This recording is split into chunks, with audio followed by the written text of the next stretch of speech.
नवरात्रि के पावन पर्व में 5वें दिन माँ स्कंदमाता की पूजा अर्चना की जाती है। माँ स्कंदमाता को शक्ति, ज्ञान और मातृत्व की देवी माना जाता है। पौराणिक मान्यता के अनुसार माँ स्कंदमाता पर्वतराज हिमालय की पुत्री पार्वती का ही दिव्य रूप है। भगवान शिव और माता पार्वती के पुत्र कार्तिकेय को स्कंद भी कहा जाता है। इसी कारण जब माता अपने पुत्र स्कंद को गोद में लेकर विराजमान होती हैं, तब उन्हें स्कंदमाता कहा जाता है। माँ स्कंदमाता का स्वरूप अत्यंत दिव्य और शांतिमय है। इनकी 4 भुजाएं होती हैं। ऊपर वाली दाईं भुजा से वे अपने पुत्र भगवान स्कंद को गोद में धारण करती हैं। नीचे वाली दाईं भुजा में कमल का पुष्प सुशोभित रहता है।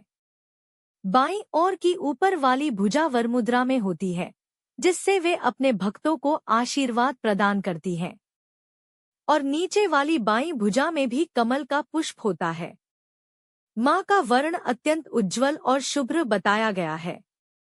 वे कमल के आसन पर विराजमान रहती हैं, इसलिए इन्हें पद्मासना देवी भी कहा जाता है। इनका वाहन सिंह है, जो शक्ति और साहस का प्रतीक माना जाता है। शास्त्रों में माँ स्कंदमाता की उपासना का विशेष महत्व बताया गया है।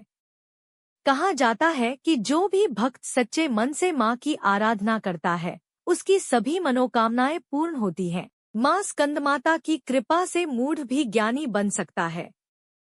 उनकी पूजा से भक्त को ज्ञान, तेज और आध्यात्मिक शक्ति प्राप्त होती है। माना जाता है कि महान कवि कालिदास को भी उनकी अद्भुत काव्य प्रतिभा माँ स्कंदमाता की कृपा से ही प्राप्त हुई थी, जिसके कारण उन्होंने रघुवंशम और मेघदूत जैसे महान महाकाव्यों की रचना की। जो साधक श्रद्धा और एकाग्र मन से माँ स्कंदमाता की आराधना करता है, उसके लिए मोक्ष का मार्ग सरल हो जाता है और वह जीवन के कठिन से कठिन भवसागर को भी पार कर सकता है।